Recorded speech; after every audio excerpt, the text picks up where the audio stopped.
They're all scholars from all parts of the world.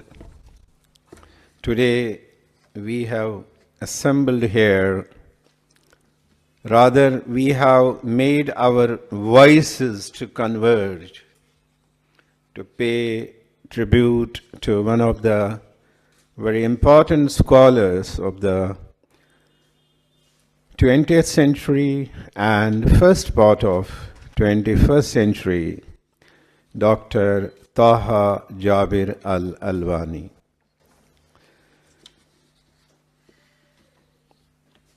He was a great scholar of his times, and he responded to all the winds and waves and storms, thoughts, currents, counter-currents of his time. Definitely, he was born a little bit before the Second World War, and then when he passed away, artificial intelligence was about to take over in a big way the thinking, understanding, and functioning in the world. That makes his period of life very important, to be pondered over, to be understood, and then whatever are the purposes and objectives of having this conference can be fulfilled. Dear friends, when we have a look back to his birth in Iraq and then studying in Cairo, Egypt, and then serving in other jurisdictions like United States and other places, building institutions, that's remarkable and that's timely as well. We find a live human being in him. We find a sensitive scholar in him. We find a responsive human being who was alive to the happiness as well as sufferings of the humanity. And then he was quite responsive to the crisis which was existing around. So when we look to the things from that context, we found that we had a good number of scholars who talked about him. And when Dr. Professor Hamidullah Marazi, he presented his profile, and there he touched some of the very critical issues which needed a consideration. And I believe that that was very important and that has to be taken note of while having any discussions on any of the contributions of Dr. Taha Jabir al-Alwani. Then we did definitely have a very good inaugural address from Dr. Ali Muhyiddin al-Karadagi. He is a renowned scholar. He spoke in Arabic. And Dr. Nakhat Hussain Nadwi rendered that into Urdu as well for the understanding. And what I could get that from his speech, we should give lot of time and attention to understand the thought process of Taha Jabir al-Alwani. Because when we found this new age of emerging technologies and then today taken over by artificial intelligence, we must definitely see that how that person, that scholar, Dr. Taha, was thinking, how he evolved, his thought evolved, and how he was responding to the legal issues, social issues, economic issues, and then also to the current and contemporary jurisprudence. I think there the message of Dr. Ali Muhyiddin is very important, and that's how we have to take it. And then Professor Dawood Abdul Malik Yahya, he presented the keynote address, and he underlined various aspects of the contribution of Dr. Taha. And there I would say mainly the attention has to be given to his contribution to Fiqh al-Aqliyat. As we have now in the world, whole of the world, people in different minorities, in different situations, different countries, and then what are the issues they are facing, and then how they are stabilizing their relationship with other groups of people, and then how they are positioning themselves along with their commitment to Sharia. So there can be the issues of ethics, there can be the issues which are related to the interrelationship between the citizens, and there can be the issues between the citizens and the state. So all those things, I believe they have to be seen, and there, in a big way, the contribution of Dr. Taha Jabir al-Alwani can be helpful and can be supportive. And that's how he talked about the modern paradigm, if we call it, that how Dr. Taha Jabir al-Alwani succeeded in developing a modern paradigm for understanding fiqh, for understanding itself, the sources of Islam and Islamic knowledge and learning. That becomes important, and that has to be seen. And then we had from Dr. Muhammad Manzoor Alam a message where he has been a close friend of they together have been very good friends and have been the institution builders that way.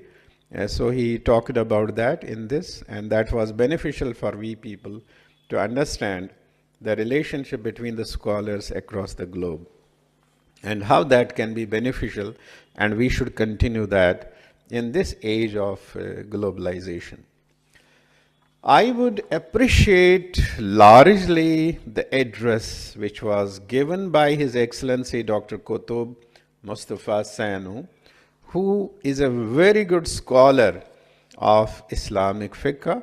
Probably he has been also the student of Dr. Jabir al-Wani, and presently he is Secretary General of the International Islamic Fiqh Academy.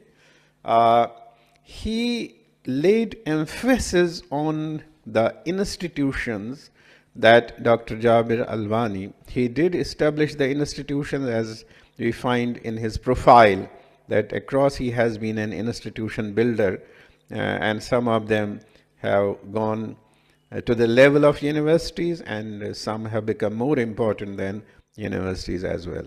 And at the same time, he did reflect on the contribution of Dr. Taha Jabir al-Wani, especially reason. That's very important. I can't narrate the whole story of what he said, but it's very important that he did reflect on the perspective of reason. That's very important for the present times. Then we had a very good scholar from Islamic University of Maldives, Dr. Ali Zahir. He is the Vice Chancellor of Islamic University of Maldives. He did talk of many things and very important, but I would say that when he was describing Dr. Taha Jabir al-Wani as the visionary to bridge the past and the present, that's very important. I think there should be very good discussions on this, that how the next steps can be taken in the advancement of Islamic studies, Islamic jurisprudence, Islamization of knowledge, integration of knowledge. And there we have to keep in mind the dynamism, the principled and very rich perspectives which will be acceptable to the global community, or they should be supported with such sound reasoning and factual support that it becomes acceptable. And that's how Dr. Ali Zahir made a good contribution by his address to this conference and this as a guest of honor. So and then Dr. Buddhi Soseto, he also from this vice rector of the University Ibn Khaldun, Indonesia. I would take one point from him, that's how Dr. Taha Jabir al-Wani responded to newness. You know, it's always the human history, it's not static, it's dynamic. There are changes, there are developments, there are transformations, and then newness, how the newness is to be addressed. I may not say that Dr. Taha Jabir al-Wani left a perfect model for thinking, advancing ahead, but he left behind a way that we have to be responsive to newness. We have to be responsive for sustainability of the civilizational dialogue or whatever it may be. So that's how Professor Dr. Buddhi Soseto, he made a very good address, and we appreciate it. Then we had our own friend, very good scholar, intellectual, education administrator, Professor Dr. Rafiqul Islam. He spoke in a very precise way, responsive to the time, but whatever he said, that was very important. And important in the sense that, as I was saying, that things keep changing, things keep giving new challenges.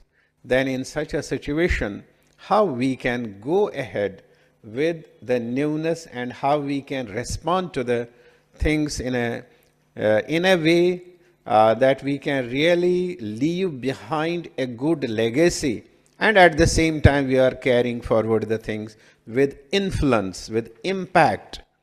If there is absence of influence, if there is absence of impact, we then definitely are lagging behind in some way. So when Professor Rafiqul Islam, when he says about it, that there was not crisis in thought, we could say there was crisis in methods. It can be at any time. So this has to be noted, emphasis has to be laid on it, and the scholars have to be very live to these things.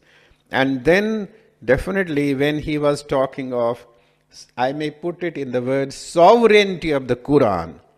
Sovereignty of the Quran in the domain of knowledge and knowledge creation is very important.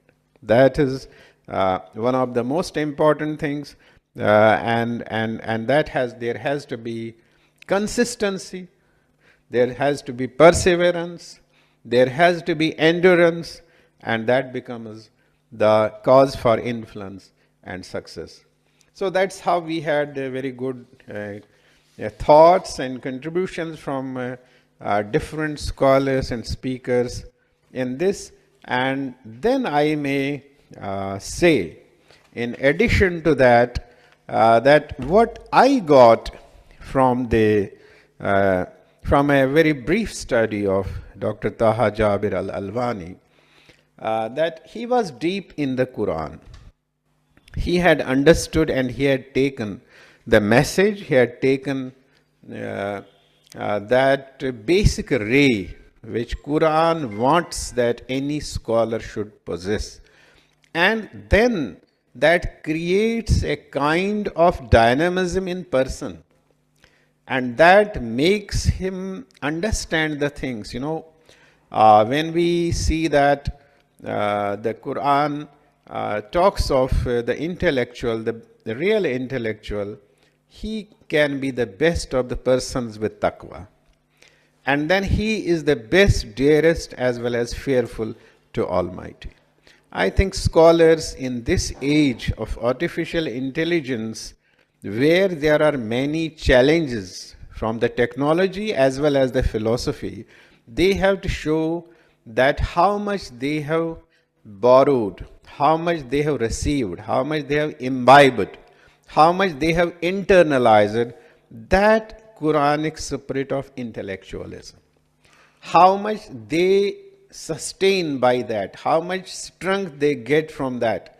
And you'll find that there is not in any way any dearth in thought, knowledge, understanding, ideas, projections, and then comprehension of the issues. And then I would at the same time say that we have to be careful about language as well. I would say that whatever the language in which the contemporary scholars from other streams are contributing, there should be an attempt that we should use the language from the Quran and Tafasir and Ahadith that and try to describe it in that way so that it is really getting a color that this is truly the knowledge which is coming from the source, the main source of knowledge being the divine source, being Allah. That's how, language matters a lot. And definitely while giving the things in other language, we have to be very careful and find out the most appropriate terms in that. And then thought has to be also in consonance.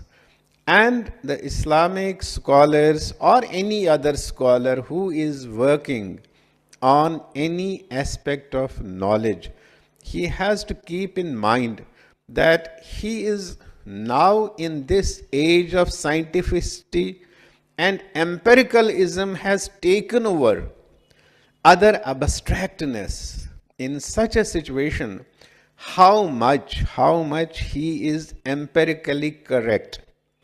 I would not say that anything has to be empirically proved and that's the last of it, because empirical data can vary from situation to place to place and even at the same time from scholar to scholar. But at the same time, the method is very important and the method must reflect that you are scientific.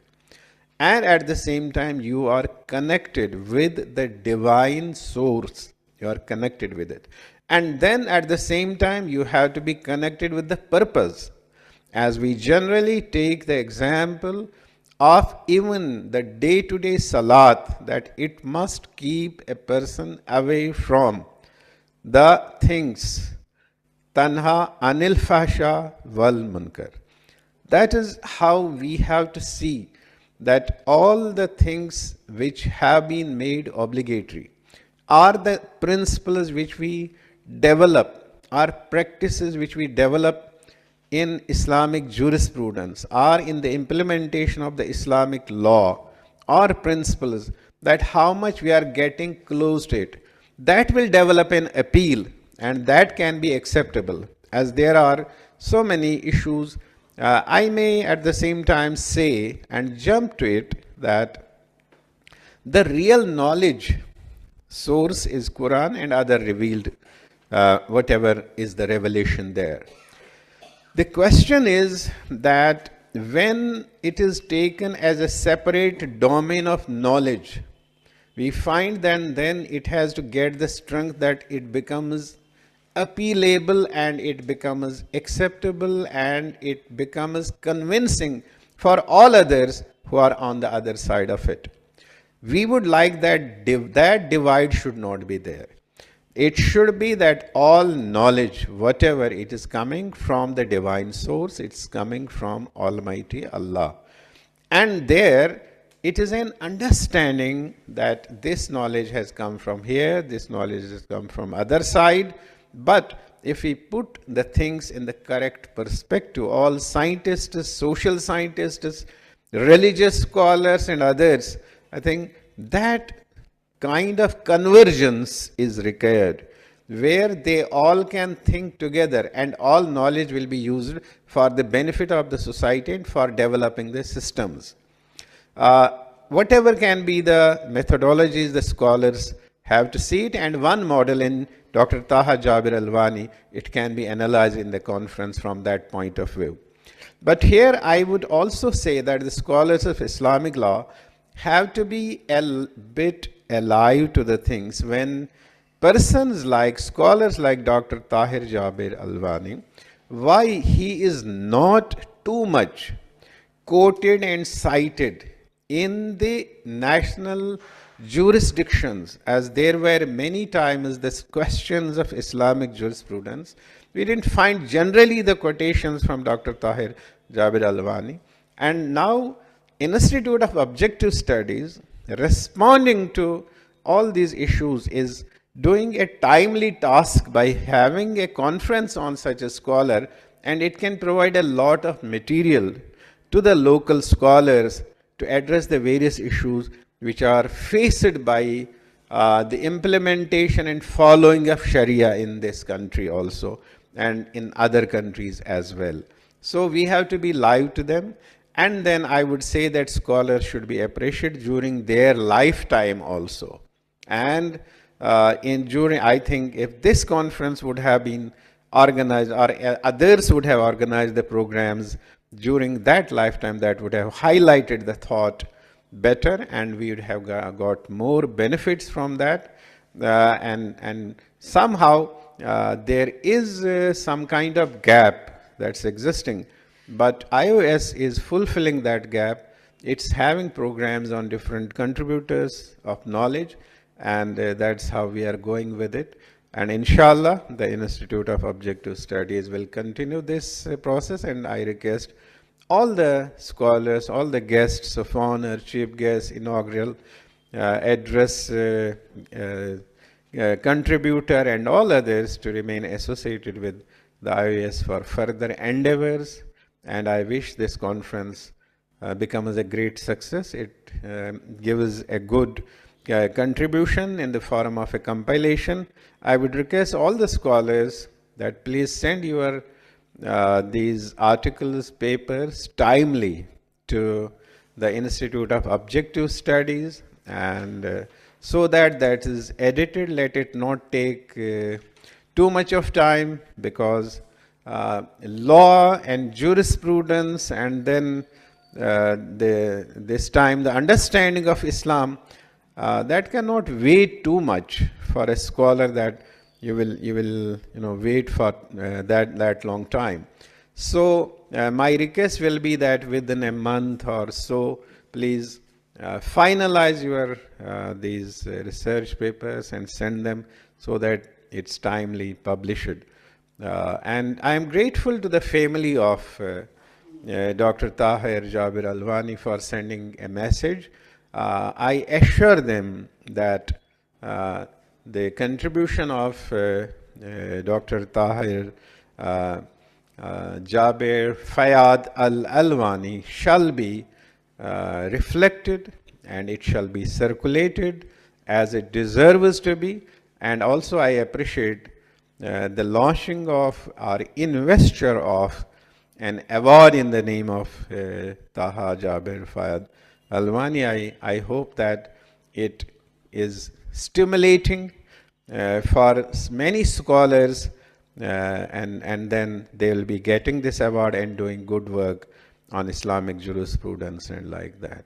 So I shall end up again by saying that two things which can be mainly underlined: the relationship of the thought of Tahir Jabir Fayad al-Alwani with Quranic thought is very important, and then the urgency of understanding Fiqhul Aqliyat is very important. There should be a lot of work done on that, and that shall make the thought contemporary, and that shall help in connecting the Islamic thought with other thoughts that way.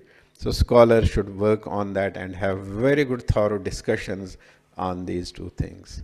So with these words, I really appreciate the whole task done by the IOS staff and then all related institutions, which include these International Islamic University, AbdulHamid, AbuSulayman Center, and then University of Ibn Khaldun, Bogor, and then International Islamic Fiqh Academy for joining hands, and let us have many more such events together.